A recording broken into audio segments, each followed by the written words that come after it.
I'm Tracy Sable. Tonight on EWTN News Nightly, the Archbishop of Military Services speaks out about a new rule on abortions at the VA. We have an exclusive interview. Foiled attack. The Kremlin makes claims about an assassination attempt on President Putin. Controversial cake. A Colorado baker returns to the courts to protect his business and beliefs. And communication is key. We learn about a seminar that focuses on spreading the good news while staying relevant. These stories and more tonight. From EWTN, the Global Catholic Network, this is EWTN News Nightly.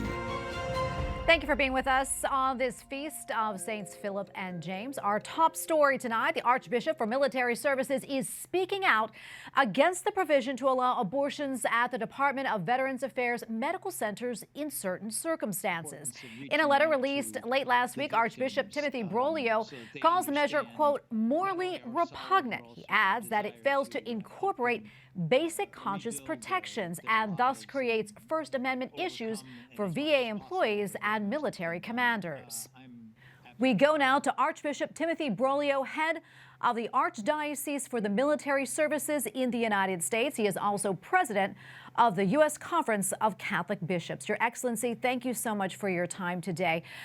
First off, could you tell us why you felt it was so important to write this letter? I thought it was very important because my primary responsibility is the pastoral care of the men and women in uniform, their families, and also those in the system of the veterans hospitals. And I felt there was a danger that their rights would be violated because they could be forced to participate in actions which are contrary to the natural moral law and also contrary to the teaching of the Church.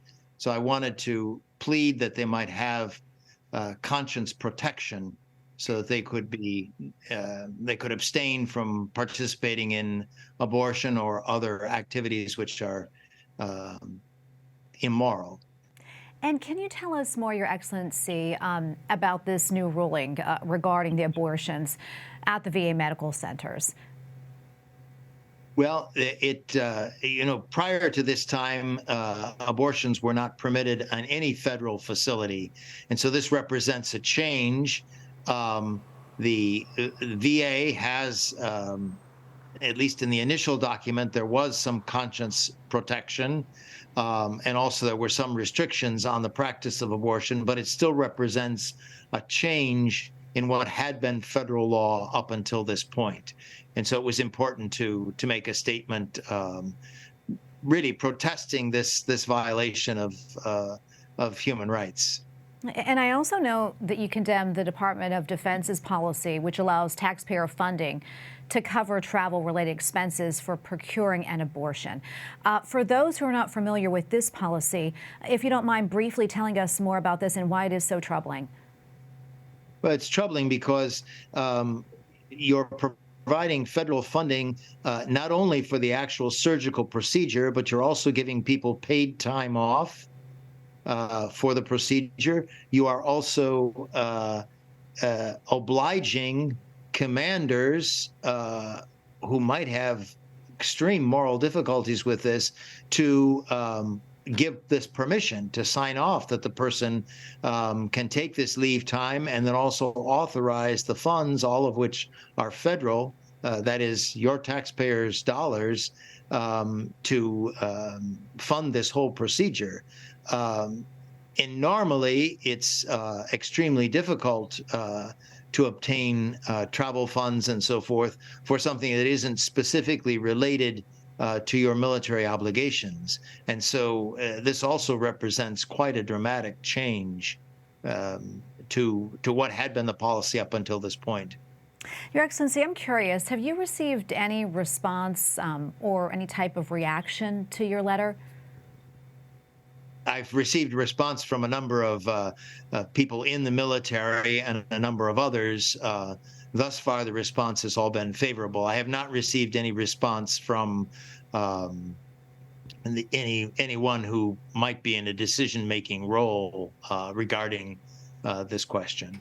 Yeah, we have about a minute or so left, but I quickly want to ask you this question, switching gears a bit. I know you're also very outspoken about the change in Catholic pastoral care for Walter Reed Hospital in Bethesda, Maryland. Just before Holy Week, as you well know, they ended a contract with Franciscan friars and replaced them with a secular for-profit group. We know the Biden administration said that it is reviewing the contract. Do you have any updates on that? Yes, the Army Chief of Chaplains has taken this matter personally in his charge, and he is working diligently to try and resolve the situation so as to make sure that the contract will be given to people who can actually assure the pastoral care. In the meantime, in addition to the one active duty priest who is at Walter Reed, they have brought in two reservists to care for, two reservist Catholic priests to care for the patients. And they have also alerted the other hospitals in the Washington area who have Catholic chaplains to be on the alert if an emergency situation might present itself. So in that sense, the United States Army is doing its best both to resolve the problem and also to provide for the necessary ministry until the problem is resolved. So I'm very grateful to the Army Chief of Chaplains for his diligence. Well, Your Excellency, thank you so much for taking the time to speak with us about all this. We really appreciate it. God bless you. Thank you. God bless you too. Congress is now officially on the clock to raise the debt ceiling or face a first ever default. That is after Treasury Secretary Janet Yellen wrote lawmakers saying the deadline could come as early as June 1st. But Republicans and Democrats remain at an impasse. Capitol Hill correspondent Eric Rosales joins us now with the latest. Eric?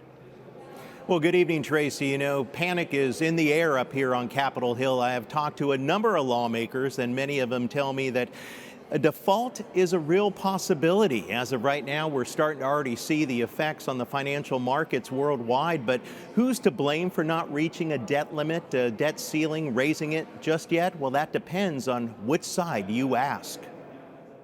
I think what the House has passed makes a lot of sense to the extent that the president is not in favor of the House bill, and he obviously is not. He and the Speaker need to reach an agreement so we can get a solution.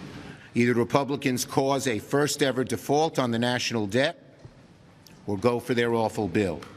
There's a better alternative. We pass a bipartisan clean bill to protect the full faith and credit of the U.S. But what would happen if the U.S. defaults and can't pay all of its obligations? Most economists predict a recession is likely. Interest rates would spike, Social Security and government benefits would decrease, and the stock market could crash. Let's negotiate over spending in a budget, which is about future spending. Glad to have those negotiations, but not over the debt ceiling. Constitutional scholars are now debating, could the 14th Amendment be used? It states the United States must continue to pay, quote, debts incurred for payment of pensions and bounties for services in suppressing insurrection or rebellion. Senate Minority Whip John Thune tells me, bottom line, a deal must happen. We have a divided government, and in times of divided government, the two sides have to come together and negotiate. Not negotiating is not a sustainable position, and the debt's not sustainable. As we reported, President Biden has invited the four House and Senate leaders to meet with him next Tuesday, but both sides tell me that they are not optimistic that a deal can be reached. At the Capitol, Eric Rosales, EWTN News Nightly. Joining us now to weigh in on this and more is Larry O'Connor, host of O'Connor Tonight on the Salem News Channel. Larry, great to see you again. First off, I want to get your take on what Eric just mentioned, that meeting between President Biden and Republican leaders to try and hammer out a deal on the debt limit. What do you think needs to happen, for both sides to come together? As Senator Thune just said in that package from Eric, the debt ceiling, not raising the debt ceiling is not sustainable. But the other reality is the spending that we're on right now is not sustainable. And President Biden and his party, they've had carte blanche to be able to spend whatever they want for the first 2 years of his presidency, and we can see the results of that. I honestly think what's going to happen in the White House negotiations is really kind of a spin operation. Both sides have to come up with their message back to their bases. The Democrats, Joe Biden, he needs to be able to come back to Democrats and say, I stopped the real bad spending cuts that the Republicans are going to put in, and I made it a little bit better. And Kevin McCarthy can say, yeah, we cut spending, which is what he promised to do. Either way, Kevin McCarthy has actually played this pretty brilliantly because he got the House to pass a bill that would raise the debt spending along with cutting spending. And no one thought he could get that done. And that's the deal on the table right now. And there has to be spending cuts. And Democrats are starting to realize that now. I want to switch gears now. New York, it's making headlines today as it becomes the first state in the U.S. to actually ban gas stoves and furnaces in new buildings. A lot to unpack here, Larry. First, I want to get your thoughts. Yeah, it's funny. This was floated a couple of months ago through a federal regulatory agency. And as you can well imagine, many people were reacting pretty harshly. What are you doing banning gas stoves? Most restaurants use gas stoves. I think half of Americans use gas stoves. And in Washington, a lot of the politicians, Chuck Schumer in particular, who was part of that last package, said, this isn't happening. This is conservatives are going nuts about gas stoves. It's a myth. It's not happening. Well, it's happening. It's happening in New York. It's probably going to happen in California. It's going to try to happen state by state. And this is all part of the green energy religion in this country, where people have replaced God with the environment. They're going back to pagan days, worshiping trees and the sun. And it's ridiculous. We have an abundance of natural gas in this country. It actually burns cleaner than coal or oil does. And it ain't broke. So why are they trying to fix it? Well, because they love to virtue signal, these politicians, and say they've done something. And when they try to do something, oftentimes, like in this case, it makes people's lives miserable. Just leave us alone. Let us cook our eggs on our stovetop, crying out loud. I'm hungry for breakfast now. All right. Sorry about that. We have about a minute left or so.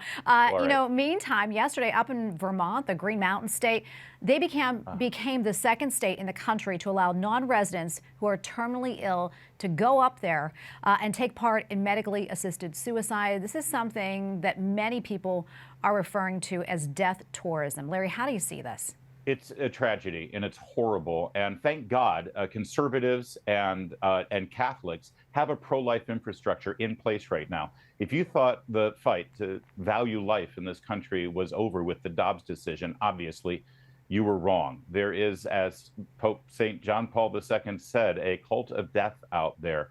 And we need to fight this with every ounce that we have. In Canada, just across the border from Vermont, they've actually extended their assisted suicide to include the mentally ill. Think about that for a moment. And this at a time where in this country, we have a mental health crisis where so many people are suffering from mental illness, especially coming out of the COVID-19 pandemic. What kind of society or culture helps people who are mentally ill to actually end their own lives? There's nothing progressive or advanced about that. And this is going to be the next big fight that we're going to have to engage in. Yeah, we have just a few minutes left, Larry. Curious, what else are you following? I'm also, my listeners and my viewers at Salem News Channel, my listeners on WMAO in Washington are very involved in the transgender issue right now, especially as it pertains to our children. The activists are continuing to try to inject this ideology into our public schools, our government-run schools. And we now have this amazing phenomenon where teachers are being told to lie to parents. Think about that for a minute. If a caring parent who's involved in their child's life sees changes in their behavior and they're worried about what might be going on, they pick up the phone and they call the teacher and say, hey, is there anything that you can tell me about Jane's behavior at school? If Jane is actually identifying as a different gender at school, the teacher has to lie to the parent. This is incredibly dangerous. Teachers should not be keeping any secrets from parents about their kids, especially secrets that pertain to sexuality and sexual behavior. It's a horrible thing, and we are fighting with that with our listeners and with all of our guests on our programs because it's really an important issue to parents in this country. Absolutely. And as you know, there's a lawsuit out in California. 2 middle school teachers are actually suing a school district over that very same thing. And we'll have more on that coming up in another That's program. Right. Larry, thank you so much. I think it's the lawsuits that are actually going to change this issue, not elections. Lawsuits. So yeah. I'm in favor of the lawyers for once. There you go. Larry, great to have you with you. Always great to get your insights. Thank you so much. Same. Thank you. Well, across the street from the White House in Lafayette Park, a push to bring American hostages home. The Bring Our Families Home campaign delivered a message to President Joe Biden. White House correspondent Owen Jensen reports. Owen? Tracy, just the other night, President Joe Biden spoke at the WHCA dinner, the White House Correspondents Association, telling the audience he is working to free Americans being unjustly held around the globe and to bring them home. Ridge, stay strong. Every day there's hundreds of people that are praying for you. Near the White House, friends and families of Americans sitting in prisons overseas urge the U.S. to keep pressing for their freedom. Lieutenant Ridge Elkonis is a U.S. Navy officer behind bars in Japan. We need to get this done. 280 days in Japan in jail is many 2 days too long. Just this past weekend, President Joe Biden told journalists at a dinner, "Journalism is not a crime. Evan and Austin should be released immediately, along with every other American held hostage or wrongfully detained abroad." Meanwhile, in the White House press briefing room today, as President Biden said, and I quote, "Today and every day we must all stand with journalists around the world." separately, President Biden issued a proclamation ahead of the National Day of Prayer, saying in part, quote, "We recognize the profound power of prayer, grounded in deep humility and hope." President Biden also released a statement today marking the 30th anniversary of World Press Freedom Day. He said journalism is fundamental to a free society, and a free press educates, illuminates, exposes, and uncovers. At the White House, Owen Jensen, EWTN News Nightly. Russia says it foiled a drone attack targeting President Vladimir Putin early Wednesday morning. Smoke could be seen coming from the Kremlin buildings. Moscow says Ukraine launched the strike and there were no fatalities nor extensive damage. Ukrainian leader Volodymyr Zelensky has denied any involvement. And we have a lot more still to come here on EWTN News Nightly, including a Colorado lawsuit. A Christian baker is back in court after refusing to create a cake for a gender transition, and what the Holy Father is saying about consumerism in Europe.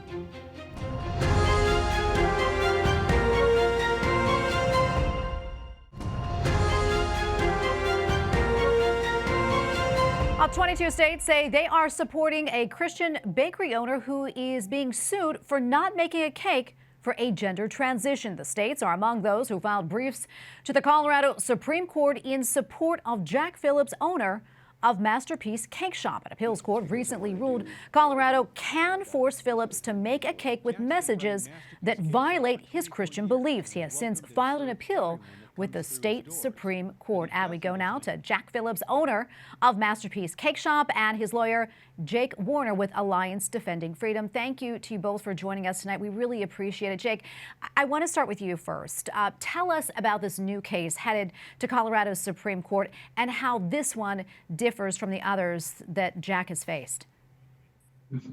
On the same day, the U.S. Supreme Court decided to hear Jack's first case. A local Denver attorney contacted Jack's shop requesting a custom blue and pink cake to celebrate a gender transition. Now, Jack serves everyone. He just can't express every message through his custom cake. So while Jack politely offered other items to this attorney, he politely declined this request. But it wasn't the first time this attorney had contacted Jack. Back a few years before, the attorney had emailed him twice, calling him a bigot and a hypocrite. The attorney also requested a custom cake depicting Satan smoking marijuana. And then the attorney sued Jack, and we had a trial in the case, and the Colorado trial court punished Jack, forcing him to create cakes expressing messages that go against his beliefs. So we appealed that up to the Colorado Court of Appeals, and the Court of Appeals affirmed the trial court's decision, and now we're appealing that decision up to the Colorado Supreme Court. If you remember Jack's first case, Colorado officials had discriminated against him, denying him the freedom that they freely give other cake artists, and they compared Jack and his faith to Nazis and slaveholders. It was just awful. So the U.S. Supreme Court ruled 7-2 on free exercise grounds to vindicate Jack's rights. But now we're asking the Colorado Supreme Court to affirm the right of every American to say what they believe without fear of government punishment. And we're hoping for a good result here. And Jack, I want to go to you now. I mean, you have spent about a decade in court facing various charges related to your business and your Christian beliefs, yet you persevere. Tell us why this battle is so important to you and how your faith has helped you through. Well, first of all, I just want to reiterate what Jake just said, that we serve everybody, and we even offered the person suing us other cakes. But we just can't create every message that people ask us to create with our custom cakes.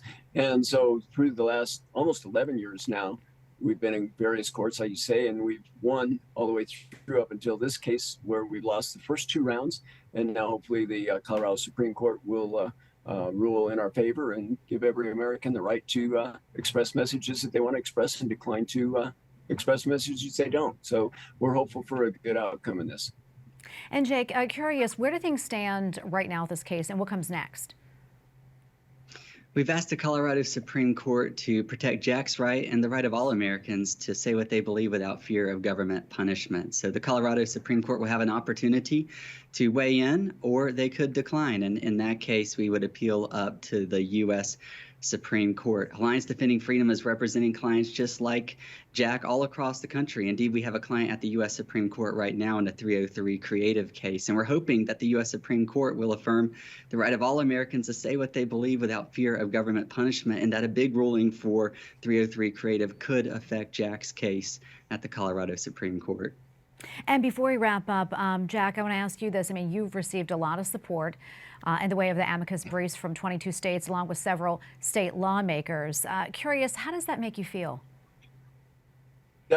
It's really good to know that many people are behind us. But also in our recent court case, we had a former gay activist who stood up on our side. He faced deposition from the other side and went to trial on our behalf, expressing to everybody that would listen, which wasn't the judge, but expressing that I serve everybody. And he understood that this case is about the cake and the message of the cake. It's never about the person. So we've had some amazing support, especially in that area right there. Well, gentlemen, thank you both so much for coming on and speaking with us. We appreciate it, and we will continue to follow your case. God bless you both. Thank you so much. Thank you. Up next on EWTN News Nightly, a threat to freedom, what the Holy Father is saying about self-obsession in Europe. Plus, a seminar in Rome weighs in on the importance of communicating the gospel.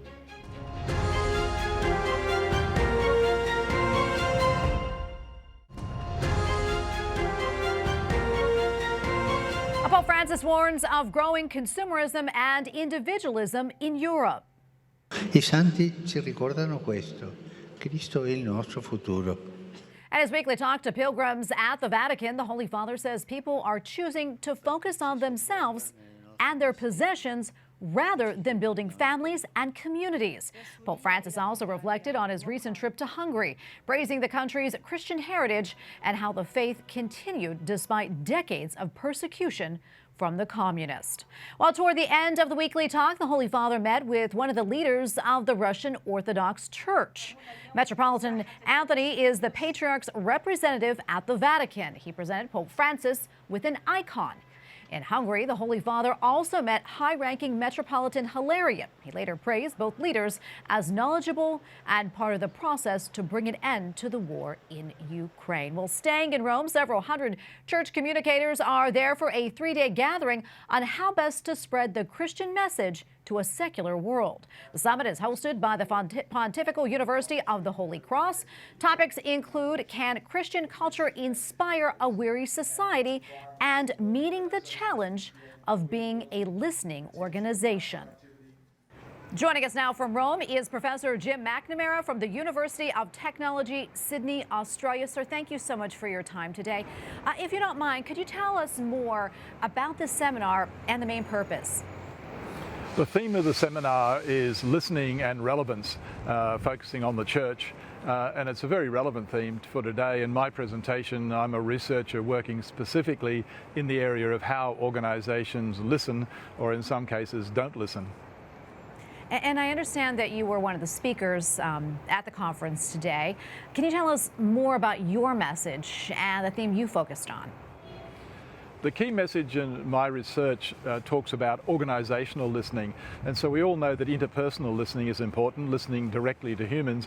But of course, organizations, large organizations in particular, have to listen to people across distance and time and space. And so they have to listen through to emails, text messages, complaints, submissions to consultations, and so forth. So organizational listening is much more than simply what we can do with our ears. And so I talked a lot about how we receive and analyze data that we receive from people, where people are speaking through those various mechanisms, whether it's social media or submissions.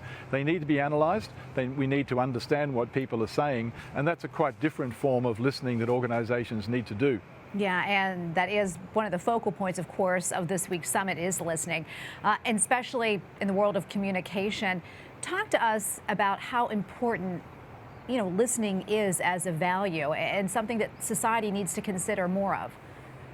It's very interesting that the definition of communication, whether you go back to the Latin roots of the term or look at a modern dictionary, it's not just about transmitting information to people. Communication is about exchanging information. So fundamentally, communication means speaking and listening. But so often in an organizational context, organizations focus on spreading their message and distributing their message, and we spend too little time. And this is a common theme from research we see. It's a common theme across government, across corporations, across even NGOs, and sometimes across churches.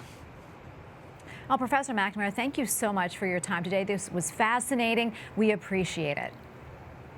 We thank you for watching tonight. Remember, you can follow us on social media, Facebook, Twitter, and Instagram at EWTN News Nightly. I'm Tracy Sable. Good night, and God bless.